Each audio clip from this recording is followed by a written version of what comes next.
అందరికీ నమస్తే. నేను మీ కాపిల్ల నరేష్. మీరు చూస్తున్నారు ఎగురం టీవీ యూట్యూబ్ ఛానల్. ఫ్రెండ్స్, ఇతర రాష్ట్రాల యొక్క దూర విద్యా డిగ్రీలు, ఇతర రాష్ట్రాల దూర విద్యా పట్టాలు చెల్లవు అని అంటూ మొన్న తెలంగాణ హైకోర్టు డివిజనల్ బెంచ్ ఇచ్చినటువంటి తీర్పును సవాల్ చేస్తూ సుప్రీంకోర్టులో ఎస్ఎల్పి పడ్డది. అంటే స్పెషల్ లీవ్ పిటిషన్ దాఖలైంది. దీనికి సంబంధించి సుప్రీంకోర్టు ధర్మాసనం నిన్న ఒక నోటీస్ అయితే జారీ చేసింది టీజీపీఎస్సీకి. ఈ టీజీపీఎస్సీ ఇచ్చేటువంటి ఈ రిక్రూట్మెంట్కి సంబంధించినటువంటి ప్రాసెస్ అంతా కూడా తుది తీర్పుకు లోబడి ఉండాలి అని అంటూ మనకు నోటీసులు అయితే జారీ చేసింది. దీనికి సంబంధించినటువంటి ఇన్ డీటెయిల్డ్ ఇన్ఫర్మేషన్ మనకు పేపర్లో వచ్చింది. అందులో ఏమున్నది అనేది పూర్తి వివరాలు అయితే తెలుసుకుందాం.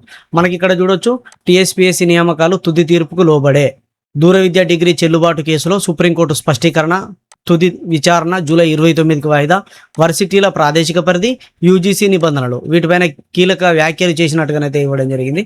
సో మనం ఇక్కడ చూడొచ్చు ఏమున్నదనేది ఒకసారి క్లియర్గా చదువుదాం. తెలంగాణ రాష్ట్ర పబ్లిక్ సర్వీస్ కమిషన్ టీఎస్పీఎస్సీ చేపట్టే నియామకాలు తమ తుది తీర్పుకు లోబడి ఉంటాయని చెప్పేసి సుప్రీంకోర్టు స్పష్టం చేసింది. అంటే సుప్రీంకోర్టు ఇచ్చేటువంటి ఈ జడ్జిమెంట్, ఫైనల్ జడ్జిమెంట్ వచ్చేంత వరకు కూడా ఈ పరిధిలోనే నియామకాలు చేపట్టాలి అని అంటూ ఇవ్వడం అయితే జరిగింది. అయితే ఏం చేస్తుంది అనేది ఇంకా చివరి వరకు అయితే ఉన్నది, ఒకసారి చూద్దాం. దూర విద్య ద్వారా పొందినటువంటి డిగ్రీల చెల్లుబాటు, తెలంగాణ వెలుపల ఉన్న విశ్వవిద్యాలయ స్టడీ సెంటర్ల గుర్తింపునకు సంబంధించినటువంటి వివాదంపై దాఖలైన స్పెషల్ లీవ్ పిటిషన్, ఎస్ఎల్పి అంటాం మనం. సో దీనిపైన justice Prashant Kumar Mishra, justice N V Ansaria ధర్మాసనం సోమవారం విచారణ చేపట్టింది. ఈ కేసులో ప్రతివాదులకు నోటీసులు జారీ చేస్తూ తదుపరి విచారణను జూలై 29కి వాయిదా వేసింది.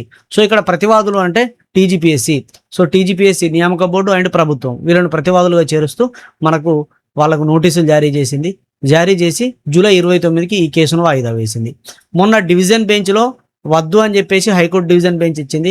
ఇక్కడ అభ్యర్థులందరూ కూడా మా పట్టాలకు వాల్యూ లేకపోతే మాకు వాల్యూ ఉండదు, మా జీవితాలు వేస్ట్ అవుతాయి, మా జీవితాలను కోల్పోయిన వాళ్ళం అవుతాం, సమయం అంతా వేస్ట్ అవుతుంది అని చెప్పేసి న్యాయ పోరాటం కోసం సుప్రీంకోర్టుకు వెళ్ళిన విషయం మనందరికీ తెలిసిందే. ఇక్కడ హియరింగ్ అయితే అయిపోయింది, ఒక ఫస్ట్ హియరింగ్. సో విషయం అంతా కనుక్కున్నారు. అక్కడ ఏమన్నదని కూడా ఇక్కడ ఇచ్చిర్రు, చూద్దాం. తుది తీర్పుకు లోబడే ఈ కేసుకు సంబంధించినటువంటి తుది తీర్పు వచ్చేంత వరకు కూడా వాళ్ళు నియామకాలు దీనికి లోబడే చేయాలని చెప్పేసి అయితే చెప్పడం జరిగింది. అంటే మధ్యంతర ఉత్తర్వులు అయినప్పటికీ కూడా ఇవి కేసుకు లోబడే ఉండాలి. ఇప్పుడు మరి టీజీపీఎస్సీ నియామకాలు ఇస్తుందా ఇవ్వదా అనేది క్వశ్చన్ మార్కు.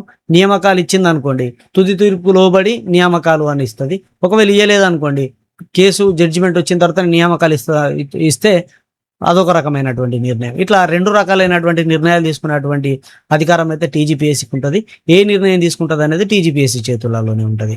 ఇక 2017 నోటిఫికేషన్లో ఆమోదం, 2022లో తిరస్కరణ, రెండు రకాలైనటువంటి విధానాన్ని కొనసాగిస్తున్నారు అని చెప్పేసి గతం నుంచి కూడా మన అభ్యర్థులు కొట్లాడుతున్నారు. సో రాష్ట్రానికి చెందిన ఏ విజయచంద్రారెడ్డి తదితరులు టీఎస్పీఎస్సీకి వ్యతిరేకంగా ఎస్ఎల్పి దాఖలు చేశారు. పిటిషనర్ల తరపు న్యాయవాది వాదిస్తూ 2014 రాష్ట్ర విభజనకు ముందు తెలంగాణలో ఏర్పాటైన ఆంధ్రప్రదేశ్ యూనివర్సిటీ స్టడీ సెంటర్ల ద్వారా విద్యార్థులు దూర విద్యలో డిగ్రీలు పొందారని తెలిపారు. 2017లో టీఎస్పీఎస్సీ ఇచ్చిన నోటిఫికేషన్లో ఆ సర్టిఫికేట్ను ఆమోదించారని, కానీ 2022 నోటిఫికేషన్లో యూజీసీ నిబంధనల ప్రకారం తెలంగాణ వెలుపల ఉన్న వర్సిటీల పరిధిలోకి వస్తాయనే కారణంతో వాటిని తిరస్కరిస్తున్నారని చెప్పేసి అన్నారు. ఇక్కడ ప్రధానమైనటువంటి వాదన, 2017లో టీజీపీఎస్సీ ఇచ్చినటువంటి నోటిఫికేషన్లనే టీజీపీఎస్సీ యాక్సెప్ట్ చేసింది. అదే 2022లో యాక్సెప్ట్ చేయలేదన్నట్టుగా ఉన్నట్టుగానైతే మనకి పేపర్లో ఇచ్చినటువంటి, అక్కడ ఏం జరిగింది అనేది కొంచెం తెలుసుకున్న తర్వాత ఇన్ డీటెయిల్గా నేను చెప్తా. సో ఇక్కడ పేపర్ వచ్చిన దాని ప్రకారం అయితే 2017, 2022కు మధ్యలో ఉన్నటువంటి వ్యత్యాసాన్ని అయితే హైలైట్ చేస్తున్నట్టుగా కనిపిస్తూ ఉన్నది. ఇక రాష్ట్ర విభజన నేపథ్యంలో ప్రత్యేక పరిస్థితులను పరిగణలోకి తీసుకోవాలని చెప్పేసి ఈ డిగ్రీల ఆధారంగా అభ్యర్థులకు అవకాశం కల్పించాలని చెప్పేసి అయితే వాదించారు. ఈ వాదనలపై సుప్రీం ధర్మాసనం కీలక వ్యాఖ్యలు చేసింది అన్నట్టుగానైతే ఇచ్చాడు. అదేంటంటే, ఒక రాష్ట్ర చట్టం కింద ఏర్పాటైన విద్యాలయం అంటే విశ్వవిద్యాలయము కేవలం ఆ రాష్ట్ర భౌగోళిక పరిధి లోపలే పనిచేయాలి, ఆ రాష్ట్రం సరిహద్దులు దాటి ఇతర ప్రాంతాలలో స్టడీ సెంటర్లు నిర్వహించడానికి వీల్లేదు అని యూజీసీ నిబంధనలు స్పష్టంగా చెబుతున్నాయని ధర్మాసనం గుర్తు చేసింది. సో ఇక్కడ సుప్రీంకోర్టు కూడా అదే గుర్తు చేసింది. అసలు ఒక రాష్ట్ర పరిధిలో ఎస్టాబ్లిష్ అయినటువంటి విశ్వవిద్యాలయం ఆ రాష్ట్ర పరిధిలో ఉండాలి, కానీ ఇతర రాష్ట్రాలలో స్టడీ సెంటర్లు నిర్వహించడము యూజీసీ నిబంధనలకు విరుద్ధం కదా అని చెప్పేసి అయితే గుర్తు చేసిందట. దూర విద్య ద్వారా పొందిన డిగ్రీలు యూజీసీ లాంటి చట్టబద్ధమైన సంస్థల గుర్తింపు లేకుండానే ఆయా డిగ్రీలను విద్యాపరమైనటువంటి అర్హతలుగా పరిగణించలేమని పేర్కొన్నది. అలాగే రాష్ట్ర విభజన జరిగిన 10 ఏళ్ళు గడిచిందని, అలాంటప్పుడు 2017 నుంచి 2020 మధ్య విద్యార్థులు తెలంగాణలో ఉంటూ వేరే రాష్ట్ర వర్సిటీల స్టడీ సెంటర్లో ఎలా ప్రవేశాలు పొందారని, వాటికి గుర్తింపు ఎలా ఉంటుందని ధర్మాసనం ప్రశ్నించింది. సో ఇక్కడ రూల్ ప్రకారమే ప్రశ్నించినప్పుడు వీళ్ళు ఏం చెప్పారు, తర్వాత హియరింగ్లో ఏం జరుగుతుంది అని చెప్పేసి ఇక్కడ ఉత్కంఠగా ఉన్నది. అయితే ప్రస్తుతానికి నియామక ప్రక్రియను నిలిపివేయబోమని, కానీ నియామకాలన్నింటినీ తమ తుది తీర్పుకు లోబడే జరుగుతాయని స్పష్టం చేస్తూ విచారణను వాయిదా వేసింది. సో ఇక్కడ నిబంధనలు గట్టిగానే ఉన్నాయి కాబట్టి, సో ఈ నిబంధనలకు వ్యతిరేకంగా ఆ రిక్రూట్మెంట్ను ఆపమని చెప్పాము, కానీ ఆ రిక్రూట్మెంట్ అంతా కూడా మేము ఇచ్చేటువంటి జడ్జిమెంట్, సుప్రీంకోర్టు ఇచ్చేటువంటి జడ్జిమెంట్కు లోబడే రిక్రూట్మెంట్ చేయాలని మధ్యంతర ఉత్తర్వులు మాత్రమే జారీ చేసింది. సో ఇక్కడ వీళ్ళు చేసినటువంటి కీలక వ్యాఖ్యలు సో చాలా బలంగా ఉన్నాయి. అయినప్పటికీ ఎంత బలంగా ఉన్నా, చట్టాలు ఎంత ఉన్నా, ఇక్కడ నష్టపోయేటువంటి అభ్యర్థులు లక్షలలో ఉన్నారు కాబట్టి కొంత పునరాలోచన జరగాలి. ప్రభుత్వాలు కూడా దీనిపైన ఏదైనా నిర్ణయం తీసుకొని వీళ్ళకు న్యాయం జరిగేటట్లుగా, వీళ్ళకు కొంత వెసులుబాటు కలిగించేటట్టుగా ఏదైనా నిర్ణయం తీసుకుంటే బాగుంటుందని కోరుకుంటున్నాను నేనైతే నా వేలో. కొంతమంది ఏమనుకుంటున్నారంటే వాళ్ళు అది వీళ్ళు ఇది వాళ్ళు ఎట్లా సర్టిఫికేట్లు తెచ్చుకోరో తెలియదా, నువ్వు గాళ్ళకి సపోర్ట్ చేస్తున్నావు అది దాన్ని ఎంతమంది అన్న. సో ఏదేమైనా సరే కొన్ని చిన్న చిన్న మానవ తప్పిదాలు జరుగుతూనే ఉంటాయి. ఇక్కడ అభ్యర్థుల తప్పిదంతో పాటుగా యూనివర్సిటీ తప్పిదాలు ఉన్నాయి, ప్రభుత్వ తప్పిదాలు ఉన్నాయి. ఆనాడే ఇవి చెల్లవు అని ఆ స్టడీ సెంటర్లు, ఆ యూనివర్సిటీలను కట్టడి చేసినట్లయితే అభ్యర్థులు ఇంతమంది కాకపోతుండే కదా. సో మెజారిటీ సంఖ్యలో అభ్యర్థులు ఉన్నారు కాబట్టి అందులో న్యాయంగా చదివిన వాళ్ళు కూడా ఉండి ఉండొచ్చు. 90 మంది, 100కు 90 మంది తప్పుదోవలో పోయినా 10 మంది అయినా ఉంటారు కదా న్యాయంగా డిగ్రీలు, న్యాయంగా పట్టాలు తీసుకున్నటువంటి వాళ్ళు.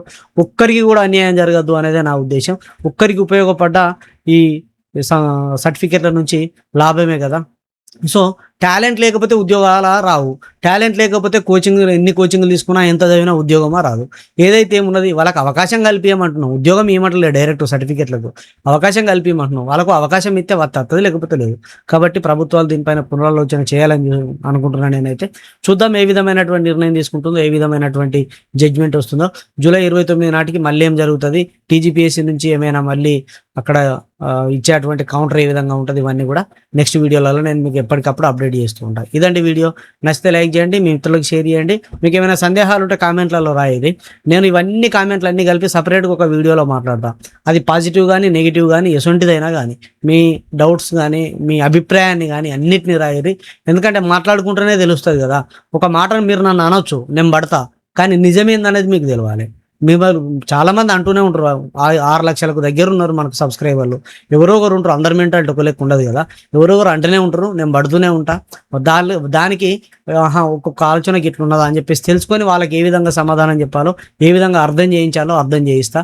అయినా నాదే తప్పైతే నేను సవరించుకుంటా, మీ తప్పైతే ఇక అది మీ విజ్ఞతకి వదిలేస్తా. సో ఇది దీనికి సంబంధించినటువంటి అప్డేట్. నచ్చితే లైక్ చేయండి, మీ మిత్రులకు షేర్ చేయండి. ఇలాంటి అప్డేట్స్ కోసం మన ఛానల్ సబ్స్క్రైబ్ చేసుకొని పక్కన ఉన్నటువంటి బెల్ బటన్ క్లిక్ చేయండి. సదా విద్యాసేవలో ఈ Guram TV YouTube channel. Thank you everyone.